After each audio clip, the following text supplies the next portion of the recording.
오늘은 자주 묻는 질문들입니다. 제가 사역을 하면서 저는 저에게 질문해 주는 사람들이 너무 좋습니다. 질문을 해주지 않으면 뭐가 궁금하고 뭐가 필요한지 몰라서 좀 막연하게 어쩔 수 없이 말씀을 전해야 되는데, 질문을 딱 하는 순간 제가 줄 수 있는 말씀, 메시지가 딱 이렇게 포인트가 잡히죠. 근데 이번 주간에 제가 이제 질문을 받았던 내용입니다. 제목이 뭐냐? 어떤 질문이냐? 업과 교회의 비중을 몇 대 몇으로 해야 하나요? 다 그런 고민 있으시죠? 예전에 그 가족 오락관에 보면 몇 대 몇 뭐 이런 거 했었죠. 신앙과 삶을 몇 대 몇으로 해야 될까?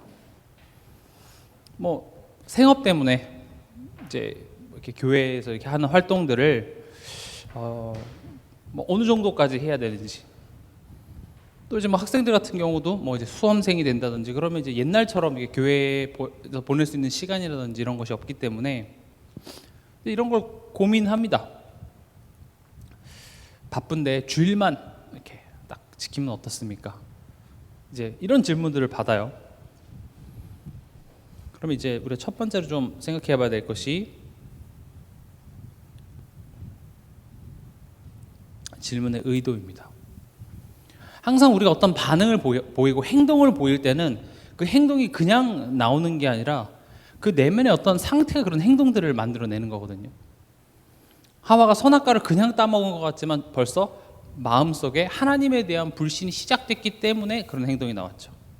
그래서 성경은 하와가 선악과를 따먹었습니다라고 얘기하지 않고 본즉 먹음직도 하고 보암직도 하고 지혜롭게 할 만큼 탐스럽기도 한 나무인지라 해서 마음의 어떤 상태가 동요돼서 그런 행동이 나왔다고 이야기를 하고 있어요.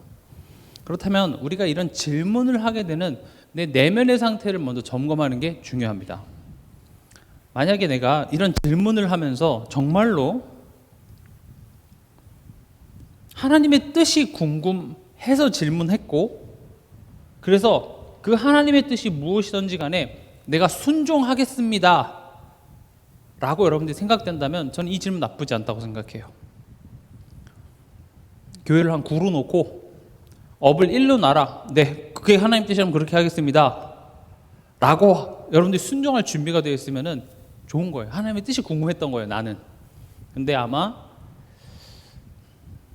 제 생각은 99.1% 정도는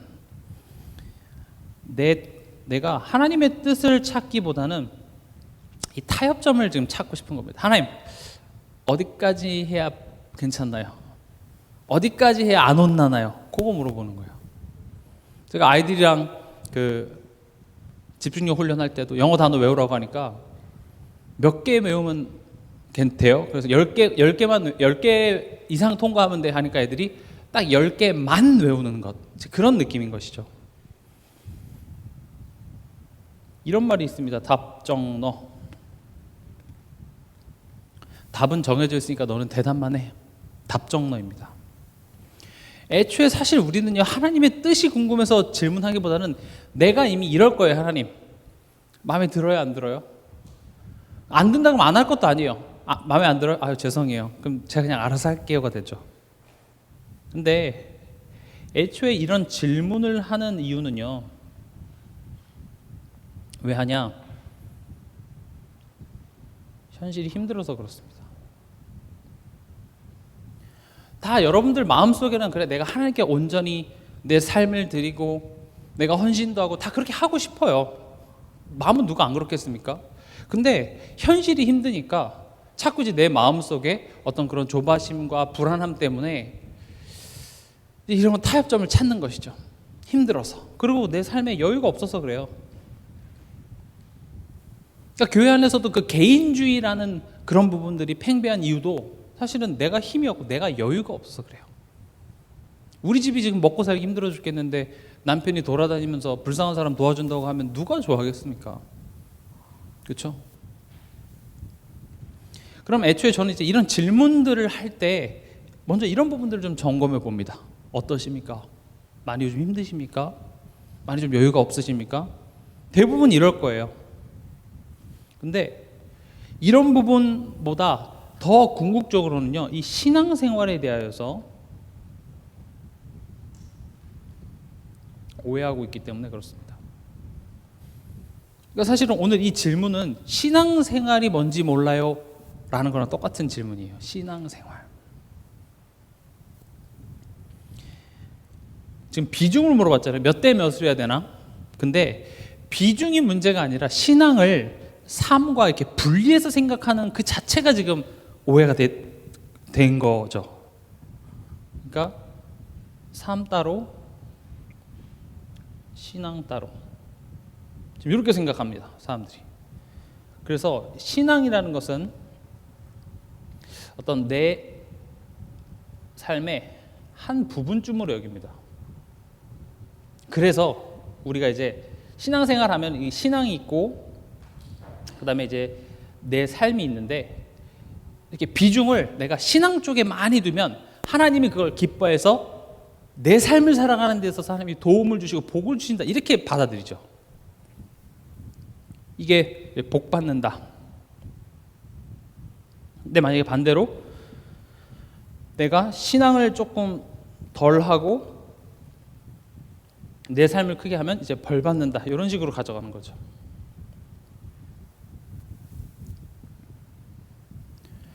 물론 어떤 부분은 맞습니다만 애초에 접근 자체가 내 삶과 신앙이 이렇게 딱 분리되어져 있어서 내가 뭔가 이렇게 하나님을 기쁘시게 하고 하나님이 좋아할 만한 것들을 많이 하면 하나님이 그것을 보고 복을 주시고 내가 그런 것들을 적게 하면 그래서 내가 지금 이렇게 힘든가 보다라고 밖에 생각을 못하는 것, 이걸 종교생활이라고 얘기합니다.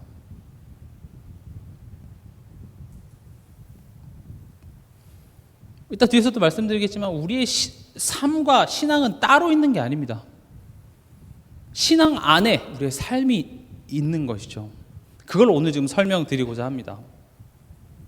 그러니까 예수님은 신앙생활 그리고 너의 일상 이거 비율을 잘 나눠서 조절해라 이렇게 얘기하지 않습니다. 우리의 생업 전체가 하나님 나라에서 해석되어야 한다고 말씀하십니다. 오늘 이 부분이 되게 중요해요. 우리의 삶이 하나님 나라 안에서 해석. 사실 이게 신앙생활입니다. 내 만남, 사건, 오늘 나의 직장, 가정에서 일어난 모든 일들을 하나님 나라로 해석을 하는 것, 이게 신앙생활이죠. 신앙생활은 교회에 오는 것, 이 장소에 와서 주일날 예배드리고 뭔가 교회에서 어떤 활동을 하는 것이 신앙생활의 전부라고 생각하니까 우리가 그걸 구분을 짓는데, 신앙생활이라는 것은 우리의 삶 전체가 신앙생활이고 또 그 삶 속에서 일어나는 여러 가지 문제와 갈등과 사건들을 하나님 나라 안에서 해석하는 것이 신앙생활입니다. 그림을 한번 그려볼게요. 좀 더 이해하기 쉽도록. 우리가 신앙이 뭐죠? 신앙은 결국 하나님 신뢰하는 겁니다. 하나님을 바라보고 믿는 마음, 이게 신앙이잖아요. 하나님을 신뢰하는 이 안에 뭐가 있는 겁니까? 나의 삶이 있는 겁니다. 삶이라는 건 뭐죠? 뭐 가정, 만남, 내 자녀, 여러 가지 건강 문제, 경제 문제 이런 다 포함되는 것이죠. 또 이 나의 삶을요, 눈입니다. 눈.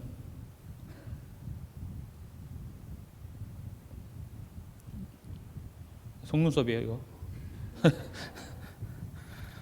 눈을 어떤 눈으로 보냐? 하나님의 사랑과 하나님의 통치라는 눈으로 내 삶을 바라보는 것, 이게 신앙생활입니다. 요걸 이제 오늘 좀 자세하게 좀 풀어볼게요.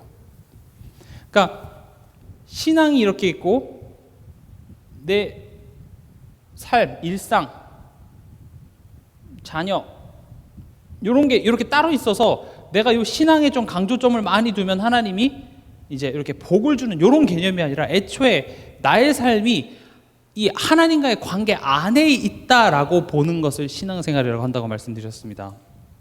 그러면 하나님 나라 안에서 이게 무슨 말일까요?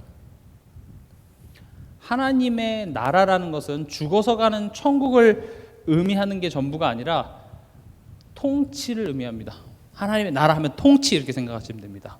하나님이 주관하시고 하나님이 다스리시는 그것이 바로 하나님의 나라인데, 하나님이 지금 내 삶을, 나를 통치하신다라는 것은 하나님이 내 삶을 향한 뜻과 목적을 가지고 계신다는 사실입니다.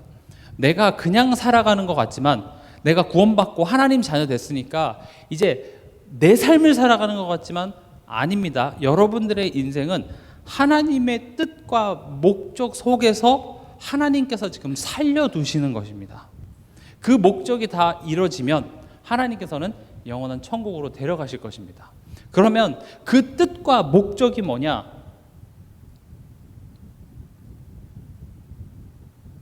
우리가 뭔가를 해야 된다고 생각합니다. 이를테면 세계 복음화라든지 뭔가 업적을 이루는 것이 하나님의 뜻이라고 생각하지만, 성경을 자세히 보면 내가 새로운 존재가 되는 것이 하나님의 목적입니다. 그 내가 새로운 존재가 되는 과정 속에서 하나님께서는 나를 통하여서 이 빛의 열매들을 증거케 하신다고 했습니다. 그러나 궁극적인 하나님의 목적은 내가 새로운 존재가 되는 것입니다. 그럼 새로운 존재가 되기 위해서 우리의 신분을 바꾸기 위해서 누굴 보내주셨습니까? 예수 그리스도를 보내셨죠. 우리는 법적으로 신분은 바뀌었으나 실제적인 내용과 실력이 없기 때문에 성령, 아버지께서 약속하신 성령을 보내주셔서 우리 속에 그런 실력을 채워 가시는 것입니다. 새로운 존재라는 말은 너 이제 하나님 자녀 선포해서 되는 것이 아니라 하나님 자녀로서 그런 내용까지 갖춰지는, 이걸 보고 온전한 믿음, 온전한 사람 이렇게 얘기합니다. 구원파들은 내가 하나님 자녀 구원 받았으니까 끝이라고 생각합니다. 그것은 복음을 온전히 이해하지 못한 것입니다. 구원 받았으면 끝하면 오늘 내가 사는 삶이 이해가 되십니까? 구원 받았으면 편하게 살아야죠. 하나님 믿었으면 좋은 일만 벌어져야 되는데, 성경을 보셔도 아시다시피 아브라함이 갈대아우로 하나님 말씀 듣고 나왔는데 안 편하다니까요. 더 불안해요. 이스라엘 백성들이 애굽에서 나왔는데, 출애굽했는데 오히려 노예로 살 때보다 더 불확실한 그런 광야 속으로 이끄세요. 왜 그럴까요? 복음이라는 것은 출애굽이 전부가 아니라, 물리적인 출애굽이 전부가 아니라, 나왔지만 여전히 노예로 살아가는 내 내면의 출애굽까지 이루어지는 것이 온전한 구원이듯이, 우리가 예수를 믿음으로 말미암아, 예수 그리스도의 십자가로 말미암아 우리의 신분이 마귀의 자녀에서 하나님 자녀로, 사망에서 생명으로 옮겼습니다. 문제는 옮겼지만 여전히 내 실력은 그 죄의 종노릇했던 그 실력을 가지고 살아가니까 하나님께서는 보혜사 성령을 보내주사 우리의 삶을 통하여서 우리를 새로운 존재로 만들어 가십니다.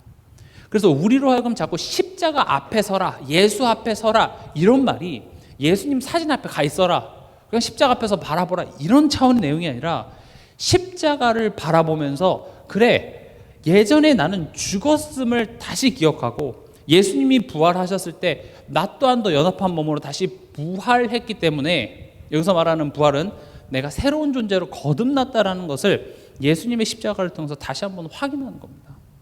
그래, 나는 옛날에 그 사람이 아니지, 이런 것들을 생각하는 것을 보고 예수 앞에 선다 이렇게 얘기합니다. 그럼 기본적으로 예수 앞에 설 때는 내 삶의 전환점, 회개와 믿음, 이런 변화와 스스로의 성찰과 믿음의 도전이 계속 일어나는 게 십자가 앞에 서는 겁니다.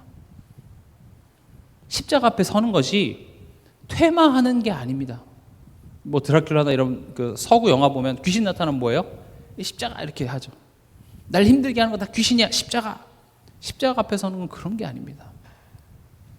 십자가 앞에 선다는 것은 내가 지금 하나님의 자녀지만 하나님 자녀답지 못한 그런 내용에 있는 내 자신이 돌봐지고 내가 더 이상 거기 있을 필요 없다라는 사실을 다시 한번 확인하고 내가 새로운 존재로서 한 걸음씩 나아가는 것, 이게 예수 앞에 선다, 그리스도 앞에 선다, 이런 말이 되는 것이죠.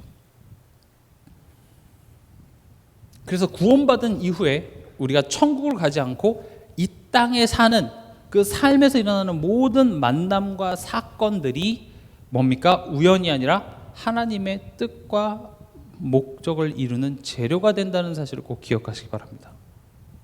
자녀와의 갈등, 부부간의 갈등, 직장에서 동료와의 갈등, 경제적인 문제, 건강 문제, 이런 모든 것들이 하나님이 모르시지 않습니다. 여러분들의 기도가 부족해서 하나님이 이건 안 들어줘, 기도를 열심히 많이 하면 들어줘가 아니라 애초에 우리 삶에 일어나는 모든 문제와 사건, 하나님의 통치 속에 있습니다. 그 말은 때로는 우리가 좋은 선택도 하지만 바보 같은 선택을 하기도 합니다. 하나님이 뭔가를 이루시기 위해서 나를 바보 같은 선택을 하게 만드셨다는 말이 아니라 우리가 하나님의 말을 애초에 듣질 않고 내 멋대로 한 선택이 우리를 항상 후회하게 만듭니다. 근데 하나님은 뭐라고 얘기하시냐? 그 후회하는 선택을 가지고도 너에게 유익한 것으로 내가 바꿀 수 있어. 이게 통치입니다. 여기서 유익한 것은 너가 계속 바보 같은 선택을 하는데 그걸 좋게 만들어주는 게 좋으신 하나님이 아니라 이제 그런 선택을 하지 않는, 좋은 선택을 할 수 있는 한 존재로 바꿔내시겠다는 겁니다. 신앙생활은 계속 내가 어떤 존재로 내가 계속 변해가는 것이 신앙생활입니다. 나는 믿었고 나는 하나님 자녀 됐으니 세상에 대해서 니네는 지옥에 갈 놈들이고 나는 천국에 가서 참 기분 좋다가 신앙생활이 아니라, 신앙생활은 출애굽에 나와서 하나님을 찬양하는 것도 잠시 현실 속에 갔더니 더 어려운 거예요. 더 힘든 거예요. 근데 그 광야라는 현실을 하나님의 통치, 하나님이 지금 인도하시고 하나님이 지금 우리를 주관하신다는 그 사실을 딱 바라보는 순간 똑같은 현실인데 하루하루가 하나님의 은혜를 체험하는 뭐가 됩니까? 삶이라는 학교가 되는 겁니다. 이해가 되십니까? 지금 내 업이 이렇게 있고 이 신앙이 있는데 이거 비중은 어떻게 둬야 되겠습니까? 라는 말 자체가 애초에 교회 따로 삶 따로 이렇게 생각을 하고 있어요. 하나님, 내 삶이 이렇게 있는데 내가 하나님한테 잘하고 내가 교회 가서 좀 열심히 봉사하면 그런 것들이 지금 내 삶에 뭔가 이렇게 축복이 되고 보너스가 된다고 생각하니 내가 삶은 살아야겠는데 하나님한테 벌은받기 싫으니까 그 비중을 갖고 좀 이야기를 하는 거잖아요. 신앙 양심을 가지고. 근데 애초에 그런 차원이 아니라 우리에게 삶을 허락하신 거예요. 광야를 허락하신 겁니다. 이것을 통하여서 지난주에도 말씀드렸죠. 자꾸 하나님은요, 이 익숙함을 벗어나게 하십니다. 가만히 아빠랑 잘 살고 있었던 아브라함한테 본토 친척 아비 집을 떠나래요. 아빠랑 좋았다니까요. 근데 요셉을 노예로 보냅니다. 익숙함을 벗어나게 하세요. 하나님, 우리가 불편한 걸 좋아하시는 것이 아니라 익숙함 속에서 하나님을 찾기란 영 힘듭니다. 그렇잖아요. 우리가 뭐 주말 아침에, 토요일 날이나 뭐 아침에 편안하게 소파에 누워서 TV 볼 때 그때 막 하나님을 간절히 찾습니까? 안 찾죠. TV 보다가 배고프네? 라면 끓여 먹고. 그런 익숙한 나의 공간 속에서는 우리가 하나님을 찾을 이유가 별로 없습니다. 그래서 하나님은요, 우리를 삶 속에서 좀 살만하면 또 문제, 좀 좋을만하면 또 사건 터뜨리고. 근데 꼭 기억하십시오. 하나님의 통치라는 것은 내가 믿음 좋을 때만 강력히 역사하고 내가 믿음 안 좋을 때 역사하지 않는 게 아닙니다. 하나님의 통치는 예배드리는 이 순간 교회에 와서만 있는 게 아니라 내가 불신앙할 때, 내가 염려할 때, 내가 하나님 원망하는 그 자리에도 하나님의 통치는 있다는 사실을 꼭 기억하시기 바랍니다. 우리 삶 전부에 하나님의 일하심이 있습니다. 우리의 삶 전체를 통해서 하나님은요, 하나님을 신뢰하는 그 실력을 계속 키워내시길 원한다는 사실을 기억하시기 바랍니다. 그래서 오늘 본문 고린도전서 10장 30절에 너희가 먹든지 마시든지 무엇을 하든지 다 하나님의 영광을 위하여 하라, 이렇게 되어 있습니다. 이렇게 하면 안 됩니다. 어떻게 먹으면서 하나님께 영광 돌립니까? 하나님 영광을 위해 먹습니다. 이런 차원의 내용이 아니라 이게 무슨 말이냐? 우리 삶의 모든 순간 속에 하나님은 너희와 함께 하셔. 너를 위해 일하셔. 하나님에 대해서 저는 그 오해를 자꾸 풀어드리고 싶어요. 우리가 하나님을 어떻게 하나님을 기뻐하게 하겠습니까? 앞에서는 하나님 사랑합니다 얘기해도 또 돌아서는 하나님 대적하는 행동밖에 못하는데요. 사실 성경은 하나님이 우리에 대해서 얼마나 우리를 기쁘게 하시기 위해서 열심히신 하나님에 대하여서 성경은 이야기하고 있습니다. 자녀가 뭘 어떤 행위와 노력을 해서 부모를 기쁘게 하겠습니까? 사실은 그 자녀의 존재만으로도 부모는 기쁘고요. 자녀가 부모를 위해 해줄 수 있는 게 그닥 많이 없잖아요. 그렇죠? 대출 받은 거 갚아주겠습니까, 자녀가? 그래 돈을 더 축 내죠. 도움이 아무것도 안 돼요. 근데 부모는요, 내게 도움이 되는 게 중요한 게 아니라 내가 자녀를 기쁘게 하기 위해서 몸이 터져라 일을 하고, 내가 먹고 싶은 거 못 먹더라도 자녀가 원하는 거 있으면 하나를 더 사주려고 하는 게 부모 마음이듯이, 왜 그래요? 그런 부모의 마음을 알아서 자녀가 기쁘길 원하는 거예요. 평안하고 너의 삶이 행복하길 바라는 게 여러분들이 다 이미 알고 계신 부모의 마음이듯이 하나님이 우리에 대한 마음이 그렇다라는 사실을 우리가 알길 원합니다. 근데 우리는 부모가 있는데 부모 없는 자식처럼 자꾸 구는 것이 하나님은 마음이 아프고, 먹든지 마시든지 무엇을 하든지 다 하나님의 영광을 위해 하라는 것이, 우리가 먹으면서도 그래 참 우리 부모님이 나를 위해서 이렇게 고생하셔서 이런 음식을 차려주셨네, 이런 감사하는 마음을 가지라는 이야기랑 같은 맥락이거든요. 어려운 게 아니죠. 이게 관계가 회복되면 너무 당연한 것인데 관계 회복되지 않으면 참 새삼스럽게 되는 것처럼 지금 오늘 본문이 그겁니다. 너희의 삶 속에 하나님이 일하고 계셔. 그럼 실력을 키운다, 배운다 이런 말이요, 이 세 가지 스텝이 꼭 있어야 실력이 키워집니다. 첫 번째는 뭐냐? 자각입니다. 무엇을 자각해야 되냐?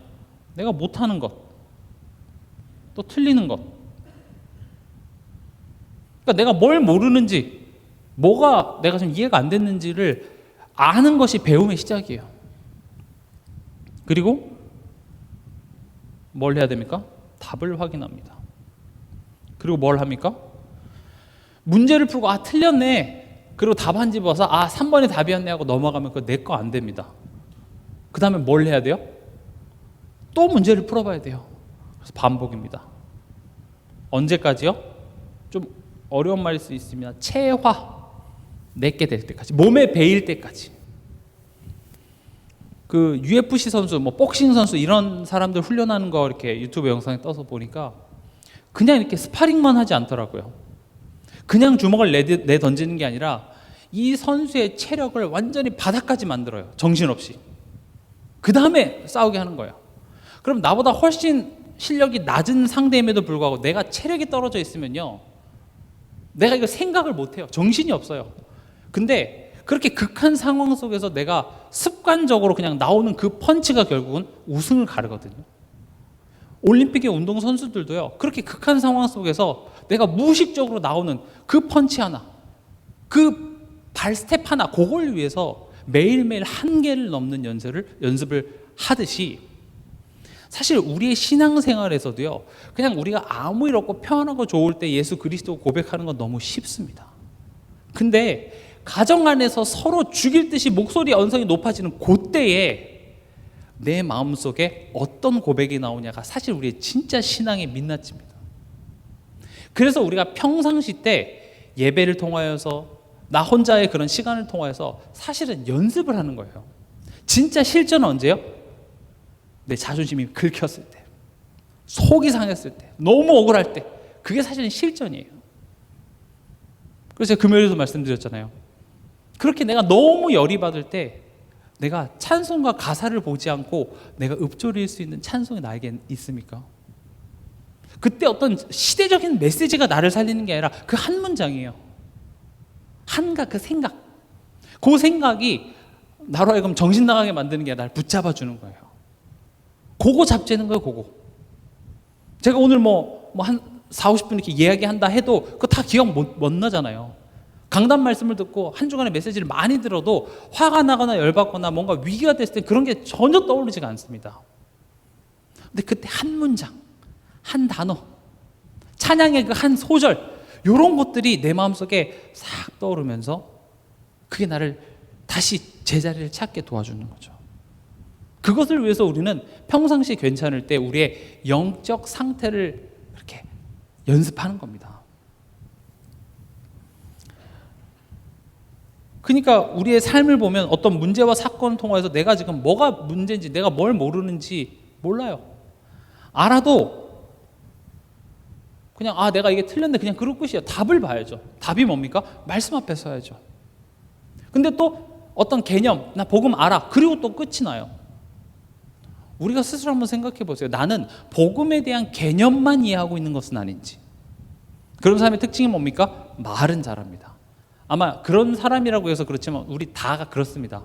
대부분은 우리가 지금 이 체화하는 과정 중에 있습니다.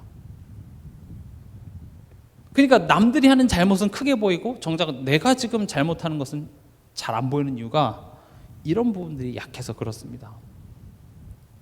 그래서 이런 배움을 위해 있는 게 뭡니까? 예배입니다.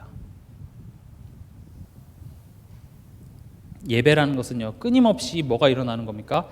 자기 성찰, 그리고 답 앞에 서고, 그 다음에 이 문제를 반복해서 푸는 것. 이게 예배입니다. 우리 성경을 한번 같이 찾아보겠습니다. 로마서 12장 1절에서 2절입니다.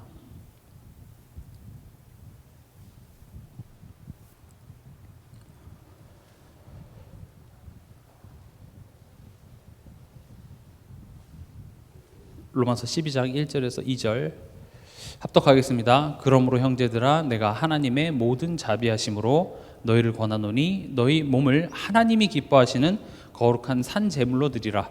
이는 너희가 드릴 영적 예배니라. 너희는 이 세대를 본받지 말고 오직 마음을 새롭게 함으로 변화를 받아 하나님의 선하시고 기뻐하시고 온전하신 뜻이 무엇인지 분별하도록 하라. 보세요. 우리가 드릴 영적 예배에 대해서 얘기합니다.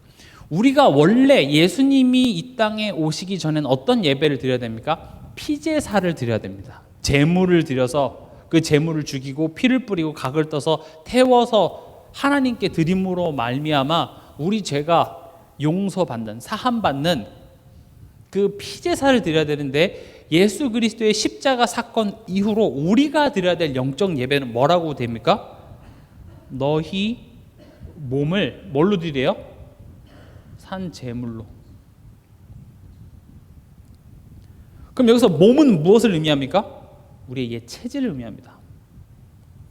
내 고집, 내 고정관념,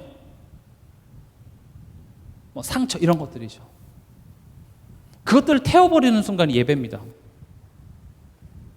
그러니까 우리가 예배를 드린다면 이렇게 경건하게 앉아서 일어나라 그러면 일어나고 앉으라 그러면 앉고 노래 부르면 부르고 그런 의식을 따라가는 게 좋은 예배가 아니라, 좋은 예배는요, 예배를 드릴 때 내 생각이 바뀌는 겁니다. 때론 너무 맞는 이야기를 하면 자존심이 상해서 듣기 싫을 때가 있어요. 가정 안에서도 내가 막 화내니까 잘 믿지 않는 남편이 너 하나님 똑바로 믿어 하면 기분이 나쁘다니까요. 너무 맞는 이야기를 하니까 듣기가 싫은 거예요. 니는 교회도 안 나가잖아 하면서 싸우게 되는 거예요. 또 사역자가 당신 이거 잘못했어 하면 맞습니다. 하나님의 음성을 제게 들려주시는군요. 저는 이런 사람 별로 못 봤어요. 기분이 나빠요. 그래서 하나님께서는요, 우리를 하여금 말씀 앞에 서게 합니다. 이상하게 말씀을 듣는데 이번 한 주간에 그래 맞아. 내가 그때 그 고집 피운 거 하니까 내가 좀 잘못하긴 했지. 이렇게 돼야 된다고요. 맞아. 그때 내가 그 생각했던 거 사실 이거 과거의 상처 아니었나? 그래, 하나님이 이렇게 통치하시는데, 하나님이 인도하신다고 했는데 내가 믿지 못해서 그런 불안함과 조바심 때문에 내가 그랬구나. 예배라는 것은 그렇게 내 자신이 돌봐줘야 돼요. 예배 드리면서 누구 왔나? 안 왔나? 쟤네들은 왜 이렇게 떠들지? 그게 예배가 아니에요. 그런 예배를 드리지 않으면 교회 생활을 아무리 오래 해도 참 변하지 않는 한결같은 사람이 됩니다. 한결같은 사람은 좋죠. 근데 나쁜 모습이 한결같으면 좋지가 않습니다. 그리스도인은요, 매일매일 말씀 앞에서 내 자신이 조금씩 변해가는 겁니다. 아무리 훌륭한 목사님이라도요, 모든 인간은 말씀 앞에서 예배 시간을 통해서 내 자신이 또 깨지고 그리스도 앞에 서서 내가 새로운 존재임을 또 기억하고, 이거 죽을 때까지 계속해야 되는 겁니다. 반복이에요, 반복. 그래서 2절에 나옵니다. 이 세대를 본받지 말고. 우리가 자주 넘어지고 힘들어하는 부분이 뭡니까? 이 세대를 자꾸 본받습니다. 남들은 이렇게 하는데 눈에 보여지는 어떤 그런 것들에 우리는 흔들릴 수밖에 없죠. 근데 예배 시간을 통해서 오직 마음을 새롭게 하는 겁니다. 변화를 받아 하나님의 선하시고 기뻐하시고 온전한 뜻이 무엇인지 분별하도록 하라. 그럼 진정한 예배라는 것은 이번 한 주간 내가 이런 사건이 있었는데 여기서 하나님의 나를 향한 뜻이 무엇인지 그것들을 질문하고 생각하는 그게 예배의 어떤 표본이 되어지는 것이죠. 그럼 보세요. 지금 이제 원론적인 이야기를 했고요. 무슨 질문을 했습니까? 한참 듣다 보면 그래서 몇 대 몇 하라고요? 또 이렇게 된다고요. 몇 대 몇, 신앙과 삶 몇 대 몇으로 나눠야 돼요? 그래서 좀 적용을 해보겠습니다. 첫 번째로 이렇게 뭐 신앙이 싫어서 이런 게 아니라 정말로 물리적으로 시간이 부족할 수 있습니다. 그렇죠? 내가 교회 옛날에 할애했던 시간보다 물리적으로 내가 지금 해야 되는 어떤 그런 상황 때문에 부족할 수 있습니다. 그러면 지금 제가 뭘 계속 설명했습니까? 신앙과 삶이 따로 분리되어져 있지 않다고 말씀드렸죠. 그러면 물리적 시간이 부족하면 뭘 해야 되겠습니까? 삶의 예배를 드리면 됩니다. 삶의 예배가 뭡니까? 일하면서요. 만남 속에, 사건 속에 내 내면, 생각, 감정 이런 부분들을 흘려보내지 마시고 일하면서 그래 지금 내가 또 이 만남을 통해서 이런 부분들이 또 드러나는구나. 그때 또 말씀 생각하고 거기서 내가 좌절하거나 그래 난 안 돼 이렇게 체념하지 마시고 하나님 힘주세요 하고 다시 일어나는 그 삶의 예배를 회복하시면 됩니다. 어차피 실전은 뭐예요? 우리의 삶입니다. 내가 교회에서 이렇게 헌신할 수 있었던 시간이 줄어든다면 어찌 보면 너가 이제 현실에 한번 나가볼 때야 라는 출전표일 수도 있습니다. 그러면 그 비중 갖고 이야기하는 게 중요한 것이 아니라 삶 속에서 실제적인 예배 한번 드려보세요. 정말 그 실전의 예배를 드리면요 어떤 마음이 생기냐면 진짜 내가 예배 드리고 싶다가 나와요. 세상 앞에 자신만만해서 내가 다 할 수 있다가 아니라 참 이게 내가 할 수 있는 것이 없구나. 나의 한계를 알게 됩니다. 빨리 나의 약함, 난 보잘것없구나라는 것이 빨리 인정돼야지 그게 인정을 못하면요 자꾸 남 탓하게 됩니다. 나 자신을 숨기게 되고 빨리 인정할수록 하나님의 그 능력에 내가 의지하겠구나. 하나님의 은혜가 필요하구나. 내가 말씀 앞에 서야 되는데 이런 마음이 생깁니다. 그래서 어떤 직업 특성상 뭐 어떤 특정 이유 때문에 내가 예배 자리에 못 오게 되더라도 마음은 어디 가게 돼 있습니까? 그래 내가 말씀 앞에 서야 되는데 삶의 예배를 회복하는 사람은 애초에 문제가 되지 않습니다. 뭐 예를 들어서 소방관이라든지 파일럿이라든지 뭐 간호사라든지 실제적으로 그런 어떤 3교대라든지 이런 걸 하기 때문에 교회에 와서 이렇게 예배하는 게 힘들 수도 있습니다. 그럼 그런 사람 다 지옥 가야 됩니까? 절대 그렇지 않습니다. 중요한 건 뭡니까? 내 삶이 하나님의 통치 속에 있다라는 사실을 이해하는 게 더 중요해요. 그 속에서 나는 만남, 사건 이 모든 것을 자꾸 하나님과 연관지어서 생각하고 기도하고 그리고 뭐예요? 배우는 시간이에요. 내가 지금 어떤 부분이 약한지 그리고 그래서 자꾸 내가 그리스도인 말씀 답 앞에 서고 그리고 또 계속 반복하는 거죠. 그래서 하나님이 계속 문제 풀라고 새로운 문제들 우리에게 계속 주시는 것입니다. 그리고 물리적인 시간이 부족한 분도 있지만 또 한번 점검해 볼 시간표이기도 합니다. 내 삶의 효율성이라든지 규모 면에서요. 어떤 걸 이게 무슨 말이냐? 내가 혹시 이 불필요한 낭비를 하고 있지 않은지 한번 보십시오. 시간적으로 또 금전적으로 또 나의 에너지나 불필요한 감정의 소모가 내 삶 속에 있지 않은지 확인해 보시기 바랍니다. 그러니까 불필요한 시간들을 보내면서 결국 시간이 없으니까 나중에 제일 만만한 예배 시간을 빼는 거거든요. 저는 학생들이 뭐 특정한 예를 들어서 내일이 다음 주가 수능이라든지 이런 특수한 케이스를 제외하고 학업입니까 예배입니까 그거 고민하면 귓방맹이를 그냥 한 대 때리고 싶어요. 사실은 시간이 부족한 게 절대 아닙니다. 친구 만나고 싶은 거 다 만나고, 게임하고 싶은 거 다 하고, 잠 다 자고, 놀 거 다 놀고, 제일 하기 싫은 거 두 가지, 공부, 예배. 근데 공부는 안 하면 안 되니까 제일 만만한 예배를 빼는 겁니다. 거기에 또 엄마가 그래, 학생이 뭐 주니까 공부해야지 하면서 도와줍니다. 혼나야 돼요? 아닙니다.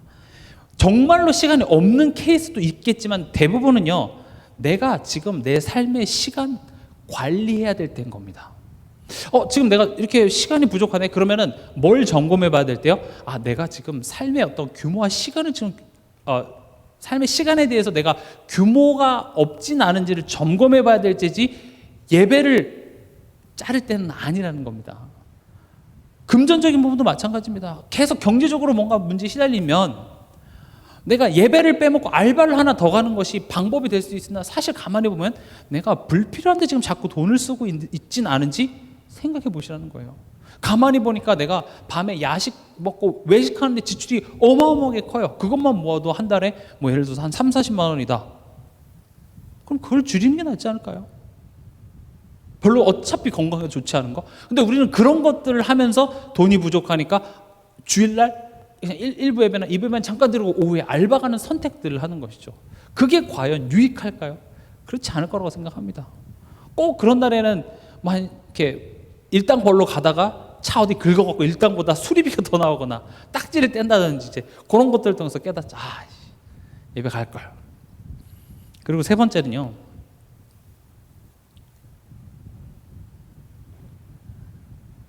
실력을 키울 기회이기도 합니다. 어쩌면 이게 시간 문제, 그러니까 내가 너무 시간이 부족해서 못하는 문제이기보다는 내 실력 문제일 수도 있습니다. 여러분, 이렇게 식당 중에서도 이렇게 유명한 맛집들을 가보면요, 거기가 오히려 주일은 쉽니다 이런 거 걸려 있습니다. 또 잘 되는 집들은요, 중간에 한 3시서부터 오후 3시서부터 5시까지 그 브레이크 타임이 있습니다. 직원들 쉬는 시간. 아니, 그렇게 장사가 잘 되면은 빡세게 일을 해서 쫙 땡겨야 되잖아요. 근데 잘 되는 집일수록요, 오히려 쉬려고 해요. 그러니까 장사가 안 되니까 주일날에도 일을 해서 돈을 벌어야만 하는 그 상황이라는 사실을 인지해 보자는 거죠. 그러니까 장사가 잘 되는 집은 주일날 쉬었기 때문에 하나님이 복 주셔서 장사가 잘 되는 걸까요? 음식점이 왜 장사가 잘 되죠? 음식이 맛있어서요. 간단합니다. 음식이 맛있는 집은요, 불신자가 운영하는 식당이라도 장사는 잘 됩니다. 그럼 보세요. 이건 시간의 문제가 아니라 실력의 문제라고요. 실력이 없으니까 주일날에도 열어야지만 겨우 유지되는 수준이라면, 내가 이거 업과 신앙을 몇 대 몇으로 둬야 되는지 그거 고민할 때에 내 실력을 갖추는 게 훨씬 더 낫지 않을까요? 맛 연구도 해보고 청소라도 한다든지, 평상시 때 그런 연구를 하는 건 싫어요.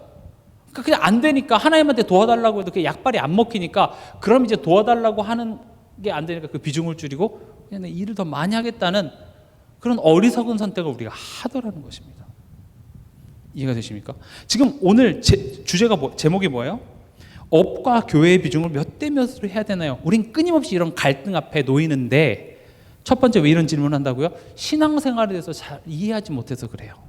삶과 예배를 분리시켜서 생각하는데, 우리의 삶을 통하여서 우리는 하나님에 대해서 배우고 자라나기 위해서 허락하신 게 삶이기 때문에, 물리적으로 내가 시간이 없다면 내 삶의 예배를 정말 회복하시면 됩니다. 또 그런 갈등이 올 때, 질문이 올 때, 내가 지금 시간이 없다는 문제니까 시간을 제대로 지금 쓰고 있는지, 내 불필요한 에너지, 감정, 돈, 시간, 이게 낭비되는 것은 없는지 점검해 볼 시간으로 하자는 거죠. 그리고 마지막이 뭐예요? 실력을 키우는 기회로 삼으시기 바랍니다. 이게 신앙입니다. 남 탓하고 막 힘들어 죽겠는데, 그래 맞아, 하나님이 이걸 기뻐하시지 하고 내가 오늘 주일날 쉽니다 건다고 해서 비즈니스 갑자기 잘 될까요? 하나님은 그렇게 하지 않습니다. 그렇게 내가 건강하지 않고 그냥 하나님을 믿는다고 했을 때 복 주고, 하나님 그걸 원하는 게 아닙니다. 우리가 건강하게 원합니다. 우리의 믿음이 우리의 정신이, 마음이, 삶이 건강해지는 것을 누구보다도 하나님이 원하시기 때문에 하나님은 그것이 전체적으로 회복되길 원합니다. 그래서 이번 주에 여러분들이 한번 해보셨으면 좋을 실천 사항이 뭐냐? 최소 1회, 일주일에 한 번 정도는요, 생각하는 시간을 가지시기 바랍니다. 정확히 말하면 지난 한 주간을 돌아보는 시간입니다. 이 시간은 핸드폰 없습니다. 핸드폰 없이 핸드폰이나 전화 똑같은 거죠. 몸 딱 해놓고 돌아보는 겁니다. 지난 한 주간 내가 무엇이 부족했는지, 내가 이런 부분들을 한다고 했는데 내가 이런 부분들은 내가 또 이렇게 적당히 타협하고 못했구나, 이런 부분들을, 또 내가 후회되는 부분들을 적어보십시오. 우리가 한 주간을 막 바쁘게 살다 보면 내가 어떻게 살았는지 점검할 시간도 없이 돌아가니까 계속 그 잘못된 게 누적되고, 이제 1년 지날 때쯤 되면 어떻게 해요? 야, 시간 왜 이렇게 빠르냐, 아무것도 못했네, 이렇게 되죠. 그래서 점검해 보는 거예요. 사실 제일 좋은 시간이 언제인 줄 아십니까? 주일 저녁 시간입니다. 주일 저녁에 여러분들이 잠들기 전에 지난 한 주간을 돌아보는 거예요. 지난 한 주간 내가 뭔가 이렇게 하려고 했었는데 못했던 부분들, 이런 거 내가 할 수 있었는데 내가 이런 거 좀 게을렀구나, 이런 부분들을 여러분들이 나름 한번 이렇게 좀 최소한 20-30분 정도는 여러분들 좀 이렇게 깊게 생각하다 보면은요, 굉장한 하나님께서 깨달음도 주시고, 이런 갱신의 시간들이 분명히 있어야 돼요. 우리의 삶의 갱신의 시간. 그리고 이제 내가 이번 주는 어떤 부분을 도전할 것인지, 이런 것들을 실제적으로 해야 우리의 영성도 변화하면서 동시에 우리의 삶의 규모와 우리의 전문성도 여기서 지금 자꾸 바뀌어지는 겁니다. 이해가 되시죠? 2분 지났기 때문에 기도하도록 하겠습니다.